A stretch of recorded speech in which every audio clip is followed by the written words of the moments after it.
Breaking news చూస్తున్నాం. బండి సంజయ్ కొడుకు POCSO బాధితురాలు ఎవరైతే ఉన్నారో తనని మైనర్ గా తేల్చారు పోలీసులు.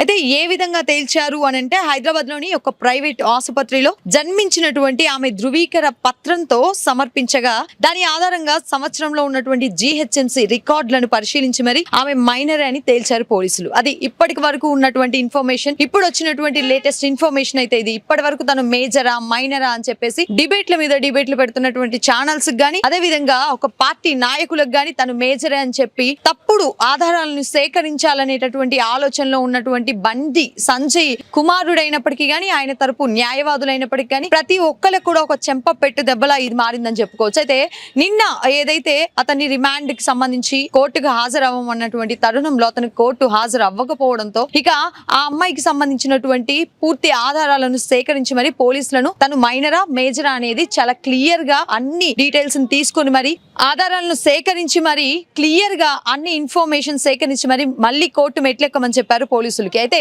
ఇదే తరుణంలో ఇవాళ మొత్తం కూడా పూర్తిగా పొద్దున ఈ రోజు ఉదయం నుంచి కూడా జీహెచ్ఎంసీ రికార్డులు కానీ తన బర్త్ సర్టిఫికేట్స్ గురించి కానీ చాలా అపోహలు కానీ లేదంటే కొన్ని రకాలటువంటి వార్తలు వింటా ఉన్నాం. ఎందుకంటే తనకి సంబంధించి 2 రకాలైనటువంటి బర్త్ సర్టిఫికేట్లు ఉన్నాయంటూ తన పైన ర్యాష్ డ్రైవింగ్ కేసు కూడా నమోదైంది 2021లో. అప్పటికే తనకి 15 సంవత్సరాలు అని చెప్తూ కూడా చాలా మంది లాయర్లు కూడా సోషల్ మీడియా వేదికగా మాట్లాడుతూ కూడా అప్పుడే 15 సంవత్సరాలు అంటే ఇప్పుడు దగ్గరగా 19 సంవత్సరాలు అంటే ఇప్పుడు తను మేజర్ అయి ఉంటుంది అని చెప్పేసి కూడా మాట్లాడుతూ ఉన్నారు. కానీ వీటన్నిటికీ కూడా తెరలేపే విధంగా తనని మైనర్ గా తేల్చారు పోలీస్ వ్యవస్థ. ఇక దీని గురించి మళ్ళీ ఇక పోక్సో కేసు అయితే ఫైల్ అయింది అని చెప్పేసి అంటా ఉన్నారు. కానీ బండి భగీరథ్ని పోలీసుల వైఫల్యమా అనేటటువంటి ప్రశ్నలు లేవనెత్తుతున్నటువంటి ఈ తరుణంలో కూడా సమాధానం ఒక చెంపపెట్టు దెబ్బగా మారింది అని చెప్పైతే అనుకోవచ్చు. ఇక ఇప్పటి వరకు దగ్గర ఈ సిచ్యువేషన్స్ మొత్తం జరుగుతూ 8 రోజులు అవుతున్నటువంటి తరుణంలో ఇప్పటి వరకు బండి భగీరథ్ని పోలీసులు మేము గుర్తించలేకపోతున్నాం. అతను పరారీలో ఉన్నారు, అతను ఎక్కడున్నారో తన ఫోన్ మేము ట్రై చేస్తున్నప్పటికీ కూడా తను ఎక్కడున్నానో మాకు రీచ్ అవుట్ అవ్వట్లేదు అని చెప్పేసి చెప్తున్నటువంటి తరుణంలో ఇప్పుడు ఇక ఫైనల్ గా బండి భగీరథ్ని అరెస్ట్ చేస్తారా అనేది మాత్రం చాలా పెద్ద క్వశ్చన్ గా మారింది ఇక్కడ అనుకోవచ్చు. ఇక ఇప్పటి వరకు చూస్తా ఉన్నాం పార్టీ నాయకులు అవ్వచ్చు, ప్రతిపక్షాలు అవ్వచ్చు, ఎవరైనప్పటికీ కూడా ప్రొటెస్టులు చేస్తా ఉన్నారు ఈ వారం రోజులుగా. అయితే పోక్సో కేసులో చాలా మంది నిందితులను వెంటనే అరెస్ట్ చేసి రిమాండ్ కి పంపించే విధంగా చేస్తా ఉంటాయి మనకి న్యాయ వ్యవస్థలు గానీ పోలీస్ వ్యవస్థ గానీ. అటువంటి తరుణంలో ఇప్పటి వరకు కూడా బండి సంజయ్ కొడుకు కాబట్టి మాత్రమే అతన్ని అరెస్ట్ చేయలేదు అని చెప్పేసి ఒకవైపు వాదనలు వినిపిస్తా ఉంటే మరొక వైపు సోషల్ మీడియాలో కానీ లేదంటే మొత్తం ఏవైతే పెద్ద ఛానల్స్ ఉంటాయో పేరు పొందినటువంటి ఛానల్స్ అక్కడ కూడా చాలా వరకు ఈ విషయాన్ని నీరుగార్చేటటువంటి ప్రయత్నం బీజేపీ పార్టీ చేస్తా ఉంది. అదేవిధంగా లోకల్లో ఉన్నటువంటి కాంగ్రెస్ పార్టీ గానీ చేస్తా ఉంది అని చెప్పేసేటటువంటి తరుణంలో ఈ రోజు ఆ బాధితురాలు తల్లి ఎవరైతే ఉన్నారో తను ఒక ప్రెస్ నోట్ ని రిలీజ్ చేయడం జరిగింది. నా కూతురు మైనరే, అది చాలా క్లియర్, ఆ ప్రూఫ్స్ అన్నిటిని కూడా మేము కోర్టులో సబ్మిట్ చేసాం, దీనికి సంబంధించి ఎంత ఎంక్వైరీ ఉన్నా మేము రెడీగా ఉన్నాం ఎంక్వైరీ చేయించుకోవడానికి. కానీ ఎట్టి పరిస్థితుల్లో కూడా ఇప్పటికే ఆల్రెడీ నా కూతురి గోప్యతకు సంబంధించినటువంటి ఫోటోలు వీడియోలు అన్ని కూడా చక్కర్లు కొట్టాయి.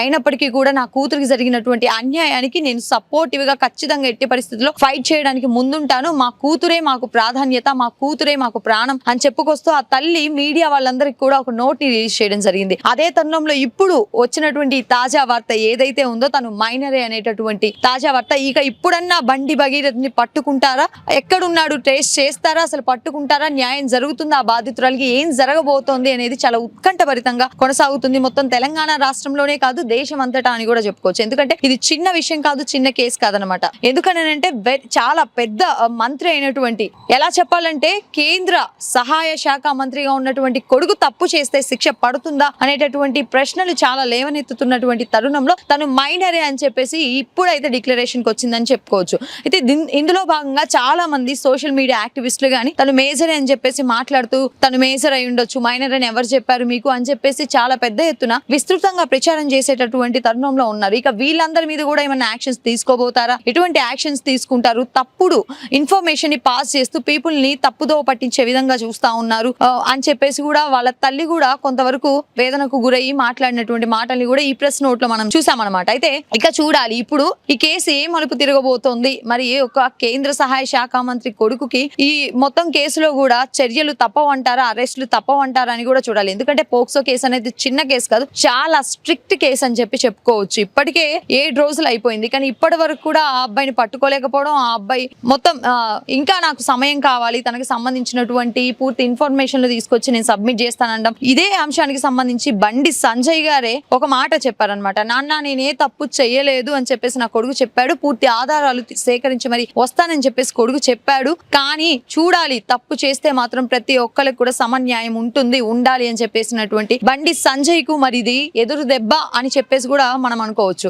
అయితే దీనికి సంబంధించి ఇక పూర్తిగా ఇంకా ఈ కేసుని ఇంకేమైనా తప్పుదో పట్టించేటటువంటి ప్రయత్నాలు ఏమైనా జరుగుతూ ఉంటాయా, లేదంటే దీన్ని ఇంకెంత వరకు ప్రొలాంగ్ చేయాల్సి వస్తుంది అనేది కూడా మనం చూడాలి. బికాస్ ఎందుకనంటే మనం చాలా కేసులు చూస్తూ ఉంటాం, న్యాయ వ్యవస్థను నమ్మి సంవత్సరాల తరబడి ఆ పిల్లలకి అంటే పోక్సో కేసుకి సంబంధించినటువంటి బాధితురాళ్లే కాదు, ఒకవైపు ఇంకా చాలా కేసులు మనం చూస్తున్నటువంటి తరుణంలో ఏళ్ల తరబడి ఇక్కడ వ్యవస్థ నుంచి వాళ్ళకి సమాధానం రాకపోయినటువంటి తరుణాలు చాలా చూస్తా ఉన్నాం. బట్ ఇది పోక్సో కేసు అయినప్పటికీ కూడా 7 రోజులు సమయం పట్టింది. ఇంకా సమయం పడుతుందా, పడితే ఎన్ని రోజులు సమయం పడుతుంది, మరి ఇది ఇంకెంత ముందుకు వెళ్ళబోతా ఉంది అనేటటువంటి పూర్తి అప్డేట్స్ ని మనం చూస్తూ ఉండాలి. అయితే దీనికి సంబంధించి పోలీస్ అయితే చాలా క్లియర్ గా కన్ఫర్మ్ చేసింది, GHMC రికార్డ్స్ ఏవైతే ఉన్నాయో వాటిని మేము పూర్తిగా పరీక్షించాం. ఆ పరీక్షించిన తర్వాత మేము డిక్లేర్ చేస్తున్నాం షీఈ్ అ మైనర్ అని చెప్పేసి చాలా ఓపెన్ గా స్టేట్మెంట్ ఇవ్వడం అయితే జరిగింది. ఇక చూడాలి రాజకీయ కోణంగా కానీ లేదంటే పోక్సో కేసు చాలా స్ట్రాంగ్ కాబట్టి ఆ అబ్బాయికి ఎటువంటి సెక్షన్స్ విధించబోతా ఉంటారు. ఎందుకంటే పెట్టిన సెక్షన్సే ఆ అమ్మాయితో స్టేట్మెంట్ తీసుకున్న తర్వాత సెకండ్ టైం స్టేట్మెంట్ రికార్డ్ చేసిన తర్వాత సెక్షన్స్ చాలా క్రిటికల్ సెక్షన్స్ అయితే అతని మీద యాడ్ చేయడం జరిగింది. సో ఆ లెక్క ప్రకారం చూసుకుంటే 20 ఏళ్ళు దగ్గర 20 ఏళ్ల పాటు అతనికి జైలు శిక్ష పడేటటువంటి అవకాశాలు ఉన్నాయని చెప్పేసి చాలా క్లియర్ గా చెప్తా ఉన్నారు. అయితే ఇక్కడ బాధితురాలు స్టేట్మెంట్ తీసుకున్న తర్వాత సెకండ్ టైం స్టేట్మెంట్ తీసుకున్న తర్వాతే ఈ యాక్ట్స్ ని పెట్టడం జరిగిందని చెప్పి కూడా చెప్పొచ్చు. అయితే ఇందులో భాగంగానే మరి బాధితురాలకి న్యాయం జరుగుతుందా, జరిగితే ఏ విధంగా జరుగుతుంది, ఏం జరగబోతుందని మొత్తం కూడా ఉత్కంఠభరితంగా సాగుతోందని అయితే చెప్పొచ్చు.